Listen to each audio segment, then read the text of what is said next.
Assalamualaikum warahmatullahi wabarakatuh. Bertemu lagi di video lanjutan dari sebelumnya ya. Hari ini kita kedatangan narasumber yang luar biasa, Ibu Mir'atun Nur Arifah MPD. Beliau adalah salah satu dosen dari Prodi Pendidikan Agama Islam, jurusan Studi Islam, Fakultas Ilmu Agama Islam. Nah, Ibu, kali ini kita akan membahas satu topik penting ya, yang masih berkaitan dengan literasi digital tentunya ya. Kalau tadi kita sudah membahas banyak hal tentang konsep literasi digital, nah sekarang kita pengen tahu nih bagaimana sih pemanfaatan literasi digital dalam dunia akademis ya, khususnya untuk mahasiswa, karena kan kita sekarang adanya di dunia mahasiswa begitu ya Bu. Nah, bagaimana sih pemanfaatannya Bu? Oke, ya teman-teman mahasiswi Prodi PHI dan mahasiswi semuanya gitu yang menyaksikan video ini. Jadi ya sebenarnya literasi digital itu sesuatu yang sangat erat ya dengan mahasiswa gitu ya, karena kalau kita cek dari video sebelumnya, mahasiswa salah satu orang atau salah satu kelompok yang paling dekat dengan perkembangan teknologi gitu. Jadi itu paling dekat juga dengan kemampuan literasi digital itu gitu, yang paling banyak diharapkan sebenarnya untuk mereka punya kemampuan itu, dan itu nantinya bisa membawa perubahan bagi minimal lah dari proses pembelajaran di perguruan tinggi gitu. Nah, sebenarnya kalau dalam pembelajaran di perguruan tinggi gitu ya, di kampus gitu, pemanfaatan literasi digital itu sangat banyak. Bahkan setiap aktivitas mahasiswa itu hampir semuanya bersinggungan dengan pemanfaatan literasi digital itu sendiri gitu. Sangat banyak. Jadi kalau di sini kemarin saya coba klasifikasikan sebenarnya ada minimal ada 6. Ada 6 bagaimana sih pemanfaatan literasi digital dalam perguruan tinggi atau untuk mahasiswa. Yang pertama jelas karena di perguruan tinggi itu adalah kita prosesnya kuliah, proses belajar mengajar gitu ya. Jadi literasi digital ini sangat mendukung dalam pelaksanaan pembelajaran gitu. Entah dalam nanti kita memanfaatkan berbagai perkembangan teknologi gitu ya, banyak aplikasi atau platform yang digunakan dalam proses pembelajaran maupun dalam mencari sumber-sumber belajar. Nah, itu kaitannya sama fungsi kedua. Bahwa dalam literasi digital itu berkaitan dengan bagaimana sih kemudian kita menemukan sumber-sumber informasi yang bisa kita gunakan sebagai sumber belajar gitu. Dan itu penting Bu Lala. Jadi saya kemarin habis lihat ini ya di Twitter itu ada salah satu tokoh yang kemudian menceritakan sebuah riset gitu, yang mana di riset itu menceritakan salah satu platform yang banyak digunakan anak sekarang untuk mencari informasi, itu ternyata ada perubahan. Yang dulu silahkan tanya pada Google, karena Google tahu semuanya gitu ya. Sekarang tanyanya ke TikTok. Oh iya. Itu kan menjadi sesuatu yang menarik gitu ya. Saya mengalami transisi yang cukup unik di situ gitu ya. Kayak misalnya dulu waktu kita ngerjakan skripsi gitu, kita kan mau nyari informasi ya kita ke perpus, ya kan? Kita ke perpus cari bukunya di sebelah mana raknya, kita baca bukunya. Kalau bukunya pas nggak bisa dipinjem, ya kita fotokopi, kemudian kita ngerjain. Itu kita ngalamin gitu.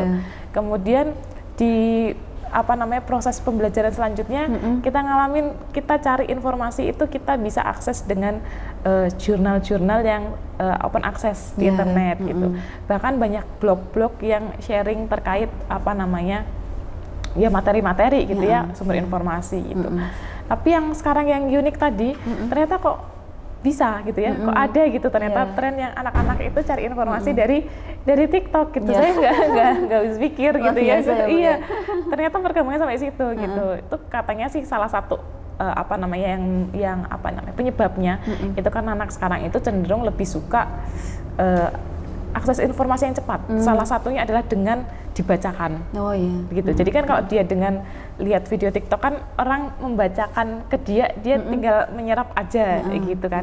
Nah, tapi sekali lagi bahwa hal seperti itu sebenarnya di satu sisi mungkin kelebihan ya, kita dapat informasinya cepat. Tapi di sisi lain kita harus cari tahu informasi itu benar atau enggak gitu. Apalagi itu yang berkaitan dengan proses pembelajaran, informasi-informasi teori-teori perkuliahan gitu ya misalnya. Kita kan harus mengacu pada buku induknya atau rujukan induknya, minimal jurnal lah ya yang sudah terpublikasi dan bereputasi gitu. Kalau yang menyampaikan asal aja kan ya kita nggak tahu kebenaran informasi tersebut gitu. Iya, betul. Jadi pemanfaatannya itu teman-teman yang sebenarnya paling krusial gitu ya sebagai sumber informasi. Tapi sebagai sumber informasi itu kita harus benar-benar pastikan memang sumber informasinya dapat kita percaya gitu. Sehingga sebagai sumber informasi ini selain digunakan dalam proses pembelajaran juga dapat kita gunakan dalam proses riset. Nah, kalau di perguruan tinggi kan kita ada kewajiban untuk riset. Tidak hanya dosen, tapi mahasiswa kan juga ada risetnya. Bahkan untuk tugas akhir mahasiswa itu ada latihan riset lewat skripsi gitu. Makanya ketika pengerjaan skripsi, sumber-sumber informasi itu bisa kita dapatkan melalui adanya kemampuan literasi digital itu gitu. Jadi skripsinya ngutipnya bukan dari sumber yang abal-abal gitu ya, tapi dari sumber yang bisa dipertanggungjawabkan. Kemudian pemanfaatan selanjutnya adalah terkait kolaborasi dan komunikasi. Jelas sekarang dengan perkembangan teknologi kan kita untuk untuk komunikasi itu kita mudah gitu. Yang dulu nggak mungkin sekarang jadi sangat mungkin. Ya kuliah aja bisa daring gitu kan. Kemudian yang nggak bisa ketemu bisa tatap maya via Zoom misalnya gitu. Nah, dengan kemudahan seperti itu, perkembangan seperti itu juga menjadi salah satu hal yang perlu kita kita manfaatkan. Bagaimana dengan perkembangan teknologi, kemudian dengan kecakapan digital tadi, kita bisa manfaatkannya untuk proses kolaborasi dan komunikasi. Karena ke depan teman-teman kalau misalkan kita lihat ya, tuntutan kita adalah untuk kolaborasi itu. Kita nggak bisa kita maju sendiri gitu ya. Misalkan saya di PHI, saya mau maju sendiri nih, jadi orang yang ahli di bidang agama gitu. Itu nggak bisa karena nanti ke depan PHI ini akan sangat bersinggungan dengan bidang keilmuan lain gitu. Misalnya sekarang kan guru tidak hanya ngajar gitu ya. Banyak lulusan pendidikan yang kemudian terjun di dunia IT, misalnya di industri yang membuat semacam produk-produk education and technology atau edtech gitu. Nah itu kan bukan pendidikan murni tapi ada berkaitan juga dengan disiplin ilmu lain, misalnya dari informatika dan lain sebagainya. Jadi dengan adanya hal itu seharusnya kita bisa memudahkan kita lah untuk kemudian berkolaborasi dengan berbagai bidang, kemudian untuk mengembangkan bidang keilmuan kita gitu. Jadi teman-teman bisa banget lah ya, kemudian teman-teman punya teman dari berbagai bidang keilmuan, terus sharing, ngobrol-ngobrol gitu ya. Jadi yang diobrolin tidak hanya sekarang lagi ada isu apa sih di artis ini gitu ya, tapi lebih ke pengembangan dalam pembelajaran atau keilmuan.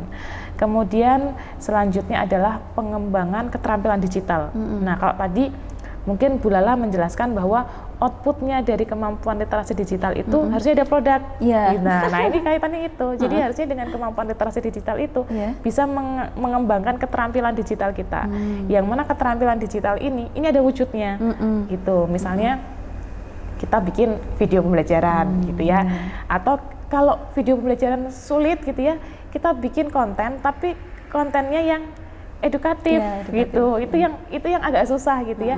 Karena sekarang banyak banjir informasi dan konten-kontennya untuk hiburan. Oke lah, nggak masalah untuk hiburan. Tapi untuk hiburan itu kan ya bisa kita kembangkan juga yang lebih berfaedah gitu. Terutama untuk mahasiswa gitu. Kalau kita lihat teman-teman, pengalaman teman-teman menjadi mahasiswa itu kan belum tentu semuanya punya gitu. Ada orang yang barangkali mau melanjutkan ke perguruan tinggi itu belum bisa gitu karena beberapa kendala misalkan. Nah, kesempatan teman-teman itu, pengalaman sebagai mahasiswa itu menjadi salah satu hal yang barangkali bisa menjadi konten edukasi yang bisa teman-teman buat, kemudian bisa teman-teman share melalui media sosialnya teman-teman, misalnya melalui Instagram atau TikTok gitu. Gimana sih kebiasaan mahasiswa, gimana sih mahasiswa buat membangun mood untuk mengerjakan makalah gitu. Itu kan sesuatu yang menarik gitu. Jadi kemampuan tadi benar kata Bu Lala ya, ada outputnya, ada wujudnya. Kita tidak hanya menjadi penerima aja ya. Penerima, pasif Pasif. aja gitu. Pasif aja gitu. Tapi kadang ada ide-ide itu yang perlu dikeluarkan, dimunculkan gitu, ya. dimunculkan. Nah, kemudian yang terakhir mungkin terkait ini etika digital dan apa namanya terkait dengan hak cipta. Jadi saking banyaknya informasi gitu. Kemudian kalau di kelas itu banyaknya ini Bu, terkait bagaimana kita memanfaatkan informasi itu, kita gunakan dalam proses pembelajaran, tapi kita harus jujur. Kita dapat dari mana sih informasi itu? Ada etikanya gitu ya. Misalnya saya minta teman-teman di kelas media pembelajaran misalnya, sekarang silakan buat media pembelajaran berbasis poster gitu. Kemudian ternyata di internet banyak posternya, misalkan poster tentang wudhu gitu. Kita tinggal tulis aja poster wudhu itu udah munculnya banyak gitu. Ya. Nah, kan ada etika ya untuk menggunakan karya yang sudah dibuat oleh orang lain gitu. Paling tidak ketika itu kita cuplik ke dalam makalah kita misalnya, kita harus ya kasih tahu kita sumbernya ini dari ada mana sumbernya yang jelas gitu ya, ya.